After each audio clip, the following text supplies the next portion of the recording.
Hi everyone, I'm Dr. Redleisha Sneed, and I want to talk to you a little bit about the work that I've been doing in the last couple years focused on social relationships and well-being. And in doing so, I'm going to talk to you about two research studies that I've conducted. So I want to start by telling you a little bit about myself. Then I'd like to move into talking about some of the literature on social relationships and well-being. And then finally, I'd like to end by talking to you a little bit about my research. By training, I am a social and health psychologist. I did my PhD in social and health psychology at Carnegie Mellon University in Pittsburgh.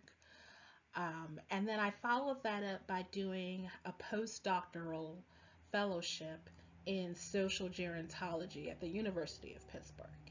And so my research right now is really focused on older adults and especially thinking about the ways that social relationships can positively and negatively impact older adults.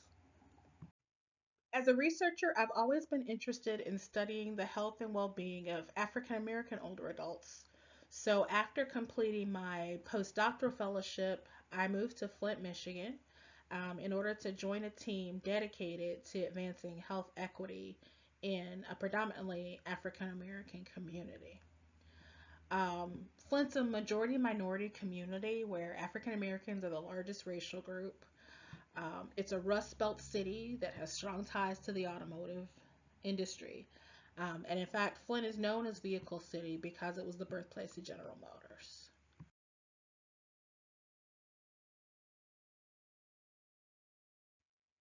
So I'll start by telling you a little bit about the literature on social relationships and well being. And there's a large body of literature really focused on the importance of social relationships for health and well being. We've seen studies that focus on the importance of friendships for older adults. We've seen a lot of research really focused on how marital relationships impact health.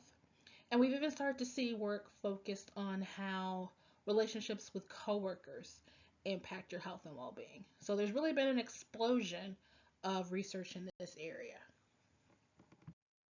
And the main question I really want to answer and kind of think about and want you to think about is, why do social relationships matter? Why do we talk about social relationships in the context of public health?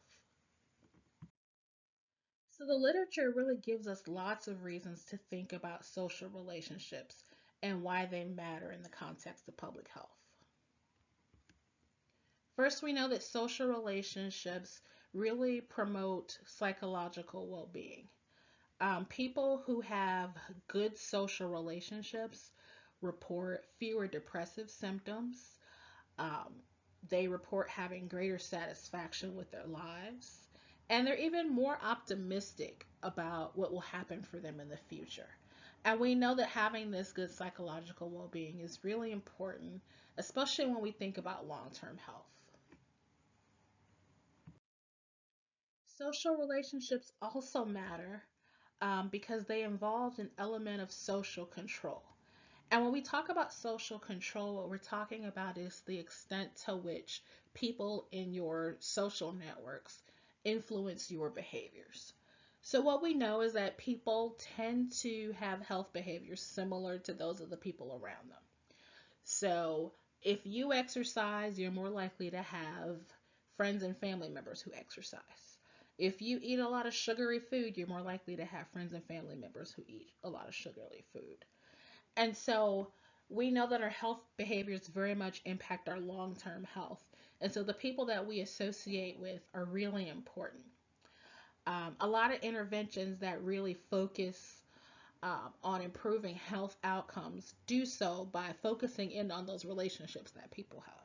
So if you want people to stop smoking, you often have to engage their peers and their family members and their friends in order to help them sort of develop new, better health behaviors. There have been a number of studies that really focus on this concept of social integration. And social integration focuses on the number of social roles that you have. So if you think about your social networks, to some people, you might be a friend. To others, you might be a family member, your classmate, your coworker, you may be a romantic partner, you may be a member of some group, you may be a church member. And so it's not necessarily the number of people that they're talking about when they say social integration. They're really talking about the number of social roles that you have and kind of looking at how does that number of social roles relate to a person's health. Here's a study that was conducted in Alameda County, California. And in this study, they looked at the association between social integration and mortality. So the people who had the fewest number of social roles were denoted by the black bar, and the people who had the largest number of social roles are denoted by the white bar. And what they find essentially is that social integration is very much linked to mortality risk. If you look both among men and women, you'll see that the people that have the greatest risk of mortality are the people with the fewest social connections. So among men, you see the people that are labeled having the least number of social connections, 17% of them died during the follow-up period of this study, compared to the people who had the highest number of social interactions. Somewhere around 7% of people died over the context of this study. And so you see a similar rate of mortality for women. Those who had the least number of social connections were the most likely to die. And you see the smallest amount of death among women who have the most connections. And so clearly we can see from this that being more socially integrated is actually associated with lower risk of mortality. But one thing that I do want to point out in talking about this work is that people talk about social integration and social relationships as though they are positive. But one thing that we have to think about is that our social relationships are not always positive. And I want to talk a little bit about why this matters. I've done some work focused on negative social interactions. And when we talk about negative social interactions, we're really talking about any kind of exchanges or behaviors that involve excessive demands, criticism, disappointment, or other unpleasantness. So you can think about relationships with friends, family members. The example here I have is two roommates who may not get along very well. But not all social interactions are positive experiences. People can have negativity in the context of their social interactions. We measure these negative social interactions often by just asking people via survey about their relationships. So we may ask questions like, how often have others made too many demands on you in the past month? Or how often have others been critical of you? How often have they pried into your affairs? How often have other people taken advantage of you? How often have others let you down when you were counting on them? And participants are just asked to rank how often this happens, ranging from never to very often. I conducted a study a few years back that was focused on how negative interactions might impact a health outcome. And I used the questionnaire that I showed you on the previous slide to look at the association between negative interactions and high blood pressure among adults over 50. And so participants were grouped into three categories: those with low negative interaction scores, those with medium scores, and those with high scores. And then on the y-axis, you see the percent who developed high blood pressure over a 4-year follow-up period. And what we saw essentially is that people who reported more high negative interactions were much more likely to develop high blood pressure than people who reported low negative interactions. I also looked at differences in the association between negative interactions and high blood pressure based on sex. And so you'll see here on the x-axis we have women versus men, and then we have the blue bar representing those with low negative interactions, and the orange bar representing those with high negative interactions. And what we see basically, if we look at the percentage who develop high blood pressure across groups, we see among men there really isn't a difference in blood pressure levels between those with low versus high negative interactions. Where we really see the action is when we look at women. So, among women with low negative interaction scores, about 25% develop high blood pressure. However, among those who have high negative interaction scores, about 33% of those women develop high blood pressure. So, we see that negative interactions are particularly important when we look at women versus men. And that's consistent with the broader literature that suggests that women are more sensitive to changes in their social interactions than men are. And so we see that manifest itself here because women who notice more negativity in their social relationships are much more likely to develop high blood pressure than those who notice less negativity. I also want to talk a little bit about the concept of loneliness.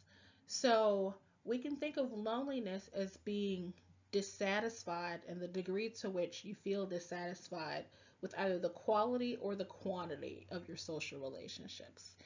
And we think about loneliness distinctly from social isolation, which is where you're actually physically alone. So a person can be lonely despite having lots of people around them. But it's really about sort of the extent to which you're dissatisfied with what's happening in your social environment. And I posted this photo of Michael Jackson because he's one of those people who talked a lot about being lonely. And even though he was successful and people thought he was lucky and he had everything, he talked a lot about being lonely. I do a lot of research focused on older adults, and loneliness is something that's commonly expressed among older adults, and for a few reasons. First, we know that older people tend to go through a lot of social transitions. Their partners may die, they may get divorced, they may retire and no longer have those workplace connections that they once have. Their children may move away, and so they may have an empty nest and just have fewer people around. We also know that older adults often face disability, which makes it difficult for them often to connect with other people, especially in person. And so we talk a lot about loneliness in the context of older adults. We know from the literature that loneliness kills. In fact, people who report more loneliness have an increased risk of death that's about 26%. And we know this is for a few reasons. One is that loneliness leads to poor psychological well being. So people who are lonely are more depressed, they're more hopeless, they feel less optimistic about the future. We also know that lonely people don't take good care of themselves. So they may not pay as close attention to some of their health behaviors. They may cope with their loneliness by engaging in maladaptive health behaviors. So they may drink more, or smoke more, or eat more. They also may not have people that are close to them that look out for them and make sure that they take care of themselves. So they may not have people to remind them to go to the doctor or go to the doctor with them. And so what we know is all of those health behaviors can have implications for physical health. And so the literature really focuses a lot now on loneliness as a risk factor for adverse health outcomes. So, I want to talk to you now a little bit about some of my research that's focused on social relationships. And I really want to do it by talking about two studies that I conducted. And these are both Flint based studies that are focused on social relationships. The first study that I want to talk about is the Flint Women Study. And it was a study conducted among 100 women who either lived or worked in Genesee County. And it was a community engaged qualitative research study where community members helped to develop the study, they helped to recruit for the study, they helped to code and analyze data, and disseminate findings. And I used data from this study to publish a paper that was really focused on how we develop and maintain intergenerational relationships. And this study was focused on some of the findings from the Flint Women Study among women who had thoughts about older women and the extent to which they engaged in relationships with people younger than them. This study was grounded in belongingness theory, And we were really interested in understanding how women viewed themselves in the world, how they viewed their relationships with others, and how they found meaning and purpose in life beyond themselves. We double coded many subpopulations, two of which I want to talk about today. One is older women, and the other being grandparent caregivers. Several themes related to the needs and desires of older women emerged from the study. First, older women expressed the desire to engage in activities with younger women. Participants talked quite a bit about wanting to give back, share their wisdom, and be useful to others. This kind of social engagement was deemed more valuable than simply spending one's time engaged in activities that might occur in senior centers. So women talked about the fact that they had community centers for older women to go, but that might not be where older women actually want to be. They might want to actually share what they've learned in their lives with other people. Older women also talk specifically about a desire to use their experience as parents to support young mothers.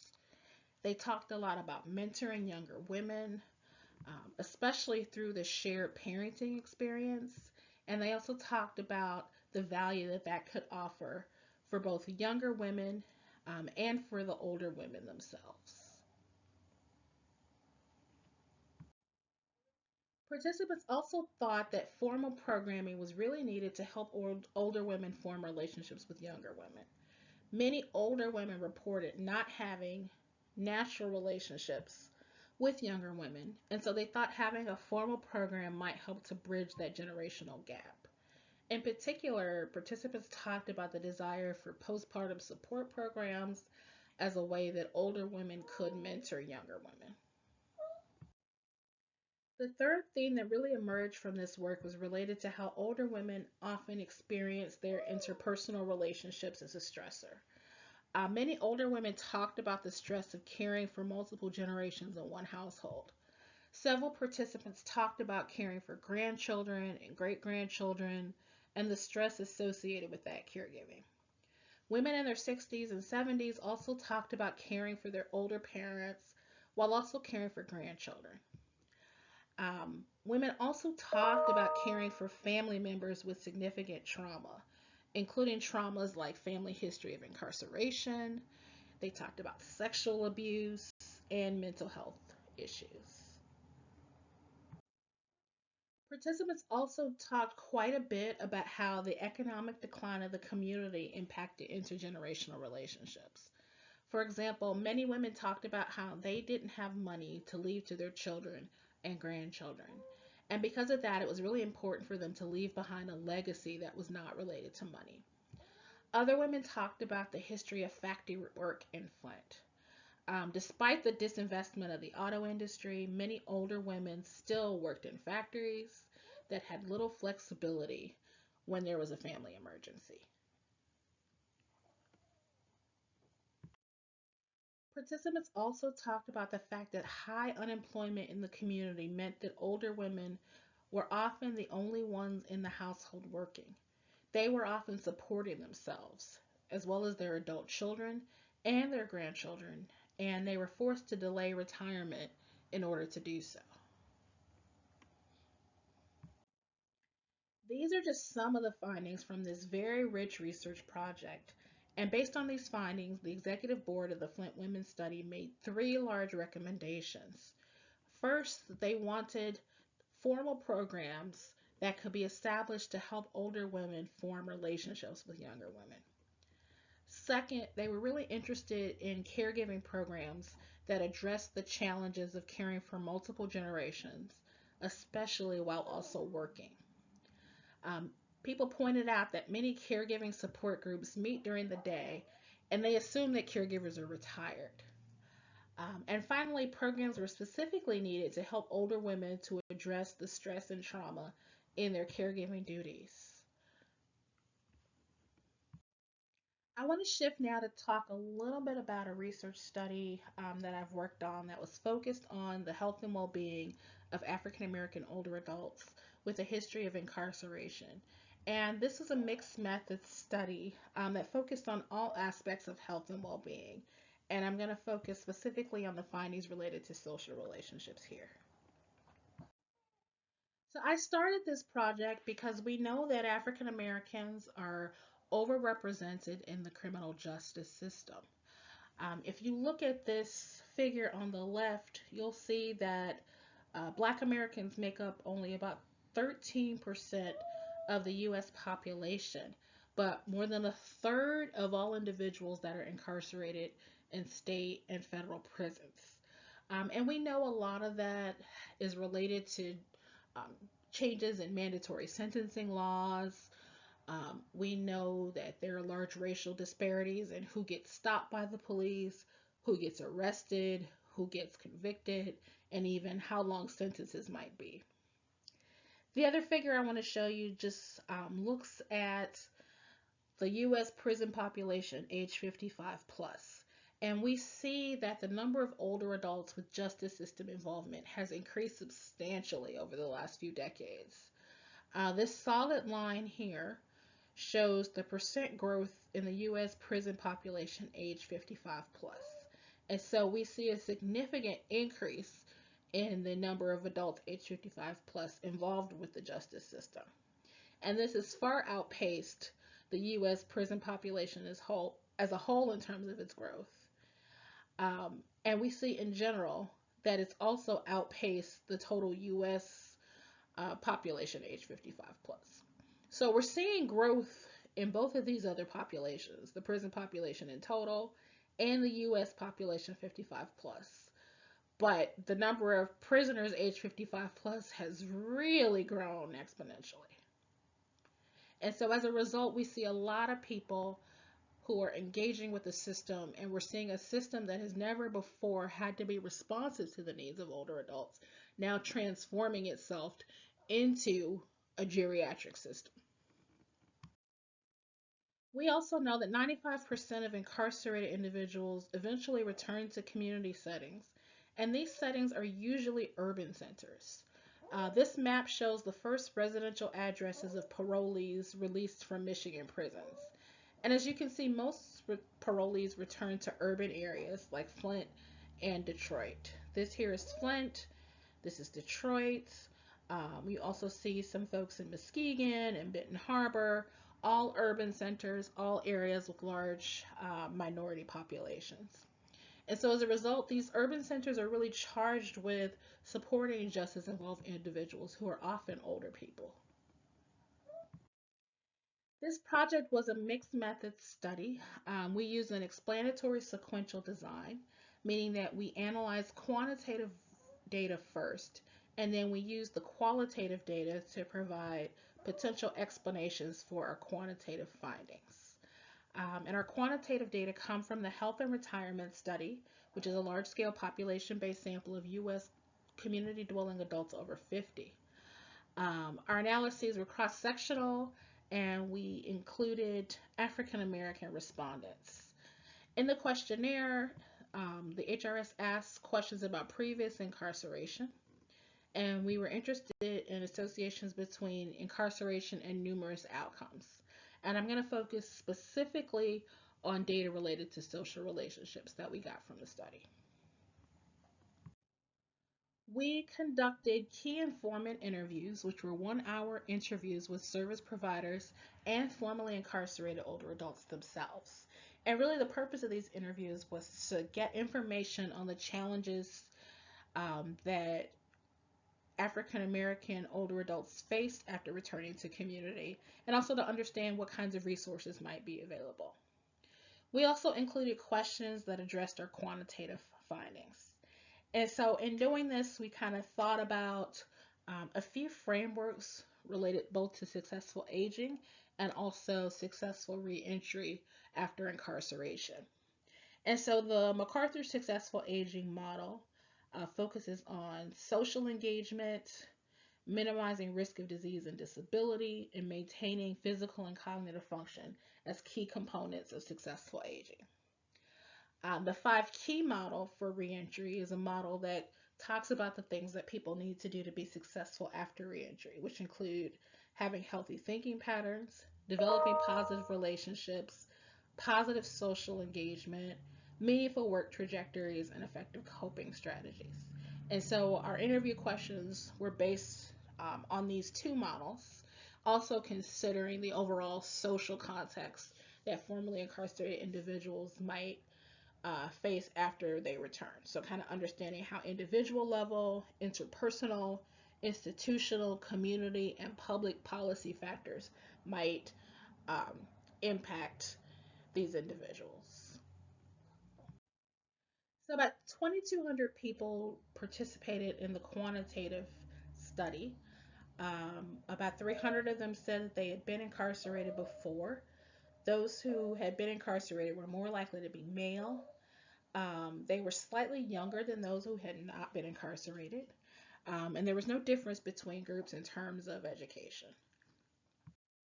As a social psychologist, I was really interested in the social relationships of formerly incarcerated older adults. And so I took a look at the data specifically on social relationships. So this slide looks at relationships with children and its association with incarceration history. And so what we see, we have odds ratios over here. There's no real statistically significant difference between those who have and who have not been incarcerated in terms of whether they had children. So those who have been in jail or prison are represented by the blue bar. Those who have not been incarcerated are represented by the orange bar. And so we really don't see a difference in the association between incarceration and having children in this sample. But what we do see is that those who've been incarcerated are less likely to be close to at least one of their children. Um, we see they're about 45% less likely to actually have a close relationship with their children compared to those who have not been incarcerated. In our key informant interviews, our participants offered several suggestions. First, they talked about how relationships with children often are impacted by the length of incarceration. So, older people usually don't go to jail when they're older people. They're usually people who go to jail when they're young and then they may stay incarcerated. So one respondent said, I've heard stories from many older prisoners about how their children wrote them off years ago. Because you have to remember, a lot of these older prisoners, they didn't get arrested at 55 and been in for 10 years. They got arrested at 25. They've been in jail for 40 years. So if they've had children, their children have just moved on. People also talked about the difficulty that older prisoners might face in forming relationships with their adult children. So one participant said younger children are resilient. They're easier to connect with. They're more transparent. They're more willing to share. Now, this child is no longer a child. It's an adult. It's your child, but they're an adult. So now you don't even know what your parental role is. And so this just points to the difficulty navigating a relationship with an adult child and kind of understanding what your role should be as a parent in the context of the fact that you've been absent for a while. We also looked at positive and negative social interactions, and I told you all already about how we typically measure positive and negative social interactions. So, how much do people understand the way you feel about things? How much can you rely on them? How much can you open up to them? How often do they make too many demands on you? How much do they criticize you? How much do they let you down? How much do they get on your nerves? So on this graph, you can see we looked at the association between incarceration history and the extent to which respondents reported that they had high positive interactions with their children, with their family, or with friends.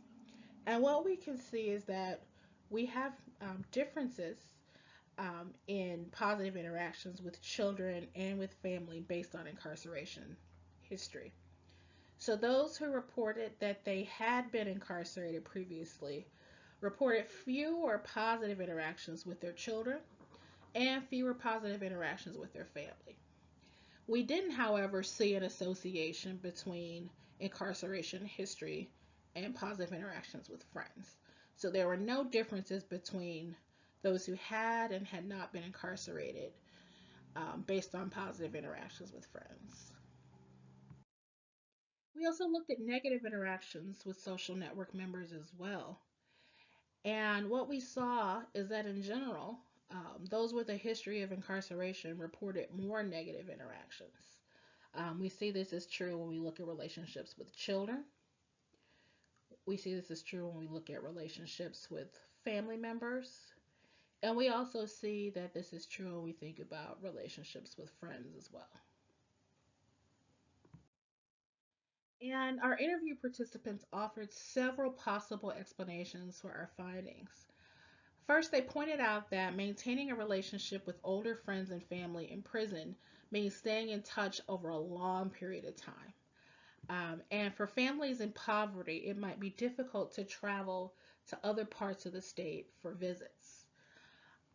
Further, even being able to afford phone calls to the prison might be difficult. Additionally, after reentry, participants talked about having difficulty using the technology that's often needed to maintain contact with friends and family members. And for those who have been incarcerated over long periods of time, society has changed drastically. Um, and older people report difficulty in using this technology, which may be especially true for formerly incarcerated people. And being able to use this technology to maintain relationships is often important. So, not being able to send text messages or knowing how to FaceTime automatically sort of creates a divide between formerly incarcerated older people and their friends and family members. Formerly incarcerated individuals also may have trouble in their relationships because friends and family um, often were the victims of their crimes. And depending on the nature of the crime, many formerly incarcerated adults said that their social network members might not want relationships with them. Finally, older formerly incarcerated individuals may simply have no one to come back to. One formerly incarcerated individual I interviewed, for example, talked about how most of his siblings are now deceased, except for one brother who was currently in a nursing home. Consequently, he was unable to get support from that relationships. And that's one key distinct difference between younger and older people who might be re-entering. Age being associated with more illness and more bereavement, and as a result, age really challenging what it means to reconnect when you come back to community. So, given all that I've talked about and how I talked about the fact that social relationships are important and people may have trouble developing social relationships, you may wonder how this all ties back to public health. So, in public health, we're really interested in solving problems. And so, we often focus our efforts on helping people to develop new social relationships in the case of older adults who may have lost these relationships. We also may focus on using existing relationships to promote health behavior change. And so, in a lot of our work, we want to involve families in health promotion programs. And then finally, in public health, we also think a lot about how we can provide support to those coping with stress, whether it's stress related to incarceration, stress related to caregiving, or other types of stress. And so we really try to focus on providing supportive services like counseling or peer support groups. And so I just want to leave you with a few thoughts. First, that social relationships are very much associated with health and well being, but not all relationships are good ones. And relationships can have both positive and negative aspects. And then finally, I want to sort of plant this seed that social relationships are impacted by individual level variables like age and life experience, but also by the communities that people live in. And we have to think about all those things when we're studying social relationships in order to improve public health outcomes.